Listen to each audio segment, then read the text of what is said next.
పల్లెలు పట్టణాల మాదిరిగా బాసిల్లుతున్నాయని ఎమ్మెల్యే పట్నం నరేందర్ రెడ్డి చెప్పారు. మద్దూరు మండలంలోని పల్లెగడ్డ తండ, మద్దూరు, అప్పిరెడ్డిపల్లి, బునిడ్, కిష్నగర్ తదితర ప్రాంతాల్లో ఆయన పర్యటించారు. ఈ సందర్భంగా నిర్వహించిన పల్లె ప్రగతి కార్యక్రమంలో పాల్గొన్నారు.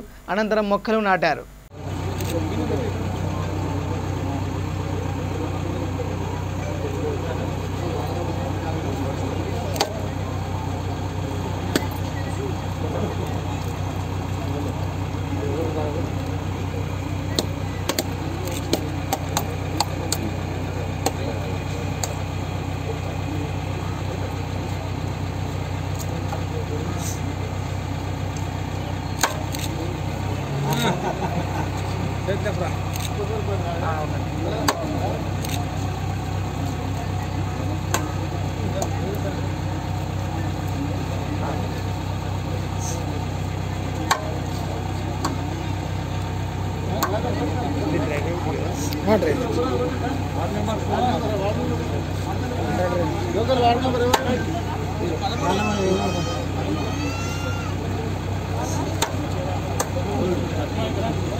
మద్దూరు గ్రామంలో ఈరోజు పాల్గొన్నాం.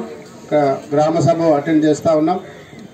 సభాధ్యక్షులు గ్రామ సర్పంచ్ అరుణ గారికి, జడ్పీటీసీ రఘుపతి రెడ్డి గారికి, సింగిల్ చైర్మన్ జగదీశ్వర్ గారికి, స్పెషల్ ఆఫీసర్ గారు, ఎంఆర్ఓ ఎండిఓ గారికి, ఎంపీటీసీ స్థానిక ఎంపీటీసీ వెంకటన్న గారు, ఉప సర్పంచ్ గారు, అదేవిధంగా అధికారులందరికీ, గ్రామ పెద్దలు సలీంబాయి గారికి, వీరేష్ గౌడ్ గారు, అదేవిధంగా ఇక్కడ ఉన్నటువంటి వీరారెడ్డి గారు, సర్పంచ్ ప్రెసిడెంట్ వీరారెడ్డి గారు, శేఖర్ గారు, ఇంకా చాలామంది నాయకులు ఉన్నారు. వాళ్ళందరికీ కూడా పేరు పేరున పత్రికా సోదరులందరూ కూడా ఉదయపూర్వక నమస్కారాలు తెలియజేసుకుంటూ, ఈ పల్లె ప్రగతి అనేది భారతదేశంలో ఎక్కడ లేని విధంగా గౌరవ ముఖ్యమంత్రి కేసీఆర్ గారు ఈ పల్లె ప్రగతిని పెట్టినాడు. పట్టణ ప్రగతి, పల్లె ప్రగతి అని పెట్టి గ్రామాలు పరిశుభ్రంగా ఉండాలి, పచ్చదనంగా ఉండాలి, ప్రజలు ఆరోగ్యంగా ఉండాలని చెప్పి లోకల్ వల్ల కాకుండా నాన్ లోకల్ వాళ్ళు 30% కానీ 40% కానీ ఉంటారని చెప్పేసి నేను కూడా తెలుసుకుంటున్నాను. నేను కూడా నాన్ లోకల్ అన్నీ, నేను మద్దూరు జనాభాలో నేను కూడా లెక్కలేను. కాకపోతే లెక్కకు లేకుండా కూడా నా ఇంట్లో కిరాయిల్లో నేను వచ్చి మేము కూడా ఒక 20 మంది ఉంటాం. అంటే నా ఒక్కరింట్లోనే ఒక 20 మంది ఉన్నారంటే దాదాపుగా ఒక 30% మెంబర్స్ మద్దూరులో ఎక్కువ ఉన్నారని చెప్పేసి తెలియజేస్తాం. అదేవిధంగా గతంలో ఉండి కూడా ఈ రెనువట్ల శివారు, మద్దూరు శివారు అని ఒక చర్చలు నడుస్తూ ఉన్నాయి. రెనువట్ల శివారు, మద్దూరు శివారు అని ఈ రెనువట్ల శివారులో డెవలప్మెంట్ మొత్తం ఇప్పటి వరకు కూడా ఏ డెవలప్మెంట్ అయినా కూడా దాదాపు 90% డెవలప్మెంట్ ఆగిపోయింది. ఒక రోడ్లు కానీ, ఒక లైట్ స్తంభాలు కానీ, ఒక మోరీలు కానీ, ఒక వాటర్ స్పెషలిటీ కానీ అన్ని ఇబ్బందులు మా నాన్ లోకల్ కింద అనుకున్నారా. ఈరోజు ఖచ్చితంగా కూడా అక్కడ ఏరియాలో డెవలప్మెంట్స్ నడుస్తుండలేవు. అందుకే ఇది నాన్ లోకల్ జనాభా ఎక్కువ ఉంది కాబట్టి ఖచ్చితంగా దీని మీద దృష్టి పెట్టి అన్ని ఏరియాలో కూడా సౌకర్యం కల్పించాలని చెప్పేసి మా శాసనసభ్యుల గారికి కోరనైనది.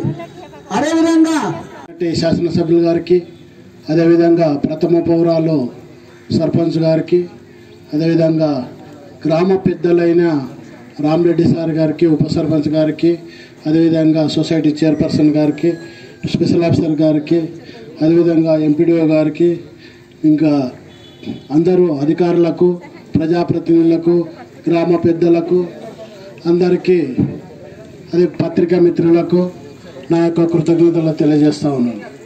ఈరోజు పల్లె ప్రగతి అంటే 10 రోజులు ప్రతి విలేజ్లో ఎక్కడ ఏం జరుగుతుంది, ఏ గల్లీలో ఏ ప్రాబ్లం ఉంది, ఎవరింటి చుట్టుముట్టు ఏమి ఇబ్బందులు ఉన్నాయి అనేది ఒకరికొకరు చర్చించుకునే అవకాశాలు ఇప్పుడు ఉన్నాయి.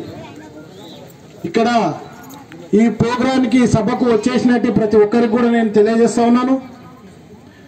మీ ఇంటి దగ్గర కానీ, మీ గల్లీలో కానీ, మీ ఏరియాలో కానీ ఒక ఎలక్ట్రికల్ పోల్ కానీ, ఒక మోరీ కానీ మీ ఇంటికున్న ఇంకుడు గుంతలు కానీ మీకున్న సమస్యలు కానీ వ్యక్తిగతంగా ఈ 10 రోజుల్లో అందరూ అధికారులు ఖచ్చితంగా మన విలేజ్లో ఉంటారు.